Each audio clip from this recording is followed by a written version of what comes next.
What's up, everybody? This is Tandi Lemaya Kiso. I'm back once again with another video. Today is a special day because me and my wife get to celebrate 4 years of marriage, and it's been amazing, right? And I thought, you know what? Let me just share about our story. Now, my wife is not a camera person. She's not into standing in front of the camera and doing all the stuff that I like to do, which is talking in front of the camera, right? But for me, I love doing this because I'm archiving my story, with my family story, for the whole world to see, right? And so I enjoy doing what I'm doing, and I just love it, you know. And I also think it's important that we keep these stories so that our kids and our kids can go back and view these and be able to understand deeply, who their great grandparents or grandparents are and were. And so one day I want my grandkids and my great grandkids to come to these videos and watch and learn from my experiences as a human, along with the experiences that I've had with my family, and so forth and so on. So I enjoy doing these videos because I'm not doing them for, the world, although I am putting them in the public platform. But I also want my family, my kids, to be able to come back and share my stories, and hear and listen and learn from my stories as well, because that's something that I don't have a privilege of, since my grandparents never did. They never wrote letters. They never had journals. So I don't have anything to go and base my beliefs and, my mannerisms too, because there's nothing to show for it. I only hear stories from people that were close to them or relatives. But as for me to say I've read something that my grandparents wrote, I don't have that. And for me, that's something that I don't want my kids to not have that privilege of. So I do these things for that reason only. I do these videos for that reason only. So yes, Sundays are strictly for, some church principles, not just church principles, but just principles that I've learned to learn and study and teach. And so that's why Sundays are specifically for that. And then these ones, they can be on any random day. So I think I'll be doing these more often now. But today I do celebrate 4 years of marriage with my wife, and it's been um, you know, 4 amazing years filled with ups and downs. I would probably say more downs than up. And so today you'll get to hear that story. So I hope you enjoy this video with me. Please hit the like and the subscribe button. Just make sure that you follow my story and things that, I get up to, you know. So I met my wife back in 2019, and um, I had been looking for a date for quite some time. I'll probably do a breakdown of the story properly, but now I just want to run down just touch ups, But we met in 2019, and then we started dating in 2020, and then 2021 we got married. All right, and um, and the one story that I can share is that my wife has been so amazing for these 4 years, because look at this. We got married right on the 25th of September 2021, and it was during COVID, and so there were lots of restrictions, and so it was that just six of us there that had to travel there. Fortunately for us, my wife's home ward had visited the temple, and so they were able to then participate in enjoying and celebrating with her on her special day, on our special day. And so the amazing thing was that we were able to celebrate our birthday, yeah, our wedding, and it was nice. though most of the people that I wish could have been there were not there, like my parents, her parents, my close friends. I did have one close friend, and she did have um, some of her close friends because of her homework being there, and then a friend that lives in Durban was able to visit.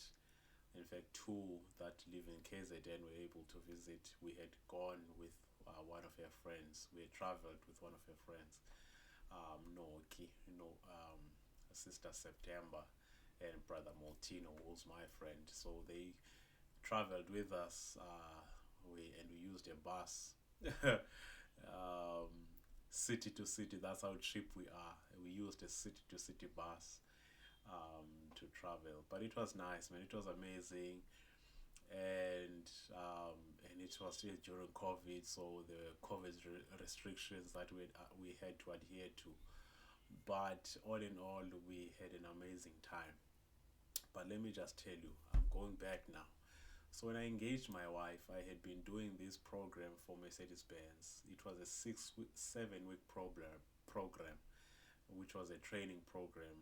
I was doing the training, and we were earning 500 rands from that training every week. And so the last week, which was on the 26th, I think it was I think it was on the 26th of March. I might be mistaken, but I think it was on the 26th of March, which was our last day, or 25th of March, and then I engaged my wife on the 26th. But the last day of the program was that 25th. Let me just say the 25th. I might be mistaken or forgotten. 25th of March, and then on the 26th, the program is ended. There's no promise to work and all of that. We got our certificates, so we're good to go. Um, I borrowed my mother's car. She had a NP200 back then, a Nissan NP200. So I took that car. We traveled to the beach, Naun Beach, and that's where we were able to have fun. My friends were supposed to come, but Astandile had a traditional ceremony in his place, so most of my friends went there, so they were unable to then, celebrate my engagement with my now wife. But I went on my knees, and then I engaged her, and she said yes. She knew I had finished my program. She knew I didn't have work. So a lot of things she knew. She knew I was broke, basically. I used all that money. In fact, I saved up for a ring. Um, and so that's the crazy part.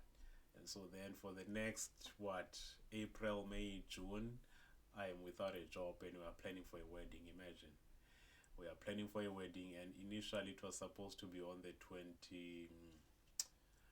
I think it was November, if I might be mistaken, but I think it was supposed to be the November to commemorate her mother's passing, right? Her biological mother's passing away. Um, I can't remember. Yes, it was going to be her mother's birthday on that day, but she decided, nope, let's bring the date closer for whatever reason to September, right? Okay, cool, fine. And then Mercedes Benz called, um, that I was to start work on the 21st of June 2021. Yes. So then I started working. I saved up for Lobola.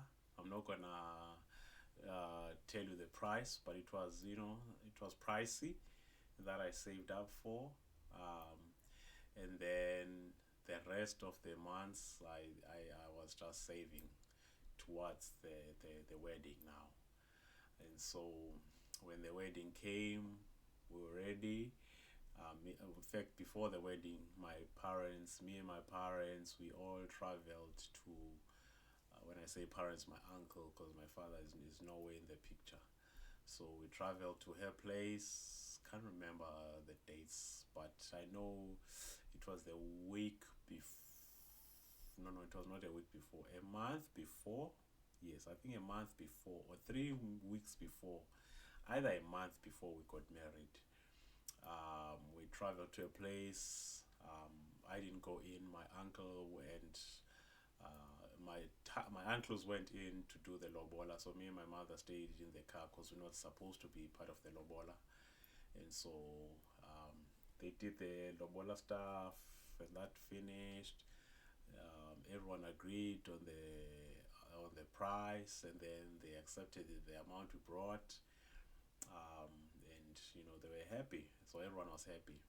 They were so happy that one of his uncles was like, "You can take it today if you want." I was like, "No, no, no, no, no, no, no.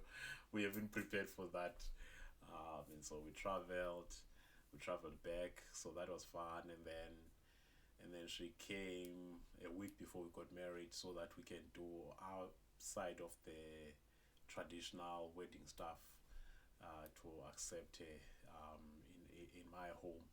So I don't know what the thing is called. Others eat tsiki, but in my family we don't eat tsiki. She just gets dressed, and then ayalwe.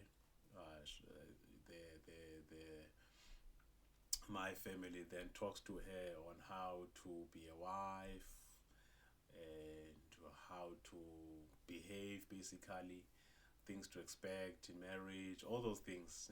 They talked with her, and it was all fun. Took pictures, and then a week later, then we got married, in the Durban, South Africa temple, the Church of Jesus Christ of Latter Day Saints, Durban Temple, and that's where we got married, and it was beautiful, beautiful, and she was the most beautiful woman on that day I had ever seen. It was so crazy, right? Remember now, this is COVID, bro. So, and she got sick, and so she started coughing. I was like, "Whoa, you can't cough now, bro. What's going on? What's going on?" And bro, she could not stop coughing, and she was cough and cough and cough. But on the day that we're supposed to get married, and I noticed this after the math, after we got married and everything. So she had been coughing from like when we left Tanzania up until there, and we stayed there for 3 days, and she had been coughing non-stop. And then on the day we got married, the coughing stopped. I don't know whether it was Satan or what, but she stopped coughing on the day.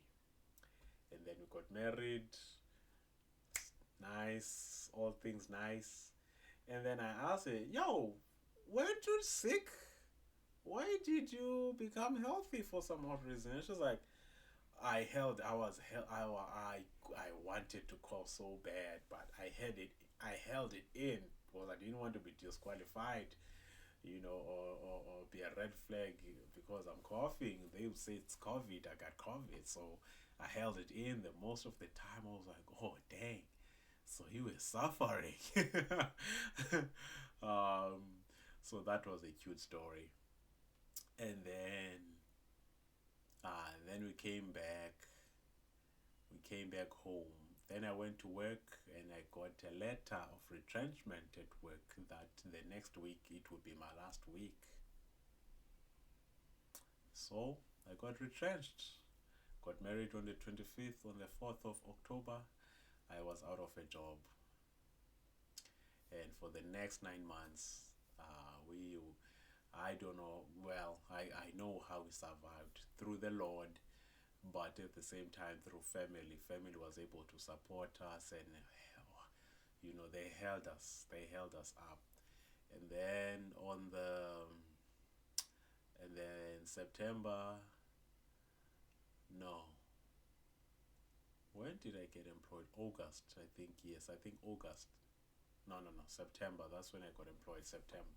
So yes, a full year of of going out of a job. I then got a job at, a supplier for Mercedes Benz. So I was back in the same plant I used to work in, but now in a different section. And so that's where I started working. I was able to then provide for my family and so forth. Not that the pay was good, but it was at least suitable for us to survive and enjoy. And we've been enjoying ever since. But there's been lots of ups and downs through sleeping. Before we moved into this house, we lived in a shack that I built with my own hands. um, one time where there was so much air that the roof was blown open. And remember, we were asleep and we had already had our first child, and boom, the roof is open. We could see the sky, and it was nighttime, bro. So had to get up, be a man, and fix the roof through that storm, through that wind, through that rain. Had to fix the roof because if I don't protect my family, who will? And man, there's been lots of those. Not those like, yes, rained on, having our roofs leaking. There's been lots of those, man. From me and her just get not getting along, fighting, and having our own issues, um, family issues, in-laws, treating her not so nice. But then through relationships, family bonding, those relationships has been fixed. So now we're all good. So there's been lots of downs, man, lots of downs. But I have to say there's been lots of ups too. I know I had said there's been more downs than ups, but I actually take that back. There's been more ups than downs because I have a job. We now have a roof over our heads, and um, you know, uh, we live our own. We live on our own. We have our own house. We do have our own car, which is not really working now, but we have a car that we're planning to fix soon. Hopefully, we get the money that we need from a job that I'll get because I'm still looking for a job. I'm a qualified health and safety officer starting through BYU now to get my IT degree in information technology. Um, so yeah, man, we've been grinding and hustling and doing our best to make sure that we hold our heads up high and we love each other, we serve each other, we sustain one another. Because I do serve in a leadership position at church. I am a branch president, and so I'm a leader of a unit. And so she sustains me, she supports me in my calling, and I support her as well in whatsoever she does. She is a student studying through BYU as well for her business and accounting management degrees and stuff. Also pursuing a degree at UNISA. So she's her own person, and I support her goals. We support each other. We have two kids, beautiful kids. Our firstborn came 2022, born on the 8th of September. Her name is Bukobuhle Maya Kiso. That's my daughter. Um, and then I have my second born daughter, born 2023. No, 2024. Yes, 2024 on the 17th of November. My beautiful Melo Kuhle Mayekiso, very beautiful child, very chubby. I love her. She reminds me of me, man. She got that energy. Oh, both of them got the energy, bro. Both of them got the energy. But yeah, man. So we've been blessed with two kids so far. So far. We're not expecting any child anytime soon up until the Lord gives us another job that pays better. Trust me. The economy in South Africa is not that good. So, but yeah, so far we have two kids and we live nice, man. We are happy, we love one another. Yes, we do butt heads here and then, but the beautiful thing is that we love each other, not to let our problems become more important than each other, to love. And so that to us is more important, loving one another instead of fighting one another. We are not each other's enemy. And so that's been a short story of our marriage.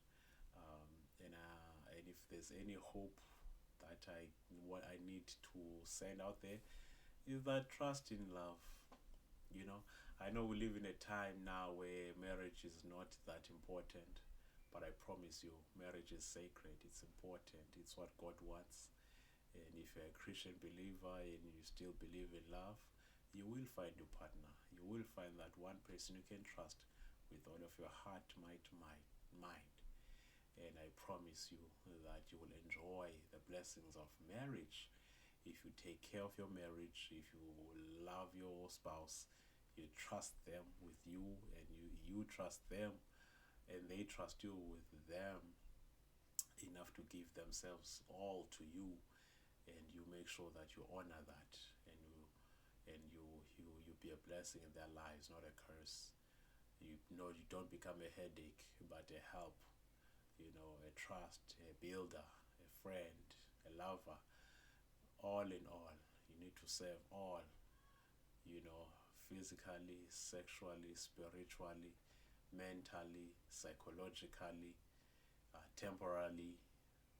You need to be able to be doing all those things for your spouse. Those are all important. They are all intertwined.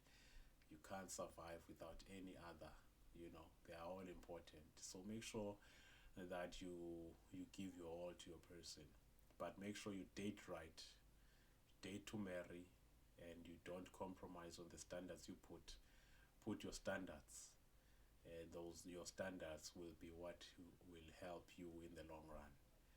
And your partner needs to love you for the standards you've put, and they need to respect the fact that you are your own person enough that you won't compromise on those. And I promise you, if you do that, you'll have a wonderful marriage.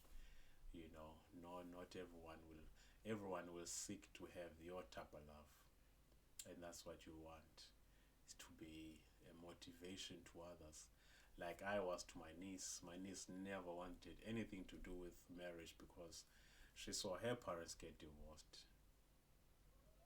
But because of us, me and my wife, she wants to be married now, because seeing how, two people love one another despite the struggles and the heartaches and, the pain of not having enough money.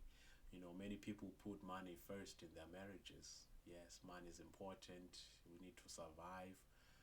But more than that, we need to love one another. The jobs will come, the success will come. And you need to trust in the fact that, the Lord will provide. As long as you're not complacent, but you're pushing to be employed, He will provide those for you. Like we believe that He will provide for us, because we're putting ourselves in positions where we can be employed. We are studying, we are developing skills, gaining skills. So we'll be ready when the time comes, you know, and all the things that now we are unable to do, we'll be able to do. And so don't be scared to build, to start from scratch. You know, you know, Rome was not built in one day. So I promise you, trust in marriage, trust in God that He will take care of you guys. Even if you don't have money, He will take care of you guys. He'll make ways where you can provide for your family. For me, I pay my tithing. That has been a blessing in our lives that we've been able to get this far. There's been times where I can't even make, monthly payments, but through the grace of God, we're still here. We've never slept with with our stomachs empty. That's one thing for sure. So trust in God and trust that He will take care of you, and He will, date to marry, and trust in the Lord with the person that you are dating. Pray for the person you are dating, and pray to know if they are your life partner or not. So don't waste time on people that are, will just be wasting your time. Don't waste your time. Your time is precious. What time you've lost, it cannot be regained. So I promise you, you will find fulfillment as long as you wake up and you say, I choose to love you each and every day. Because you'll meet many beautiful people in the world, because there are many beautiful people in the world. Don't be a fool to say, there are no beautiful people. No, no, no, no. There are beautiful people, and they will test you. But you having that ability to say, I chose this person and I still choose this person, that will help you. So wake up each and every day and look at your partner and say, I choose you. And when the times are hard, go back to why you chose that person. Don't let them become your enemy. Don't ever go to sleep angry at your partner. Talk it out, even if it's not comfortable. It's better to talk it out than to be quiet and then it becomes a bomb. Alright, so that is my two piece of advice to you guys, and I hope you enjoy this video. And if you did, please man, help me with liking and subscribing and share this message with your friends and your families out there. This is Tandile Maikiso on the Destination Show. Take care and goodbye.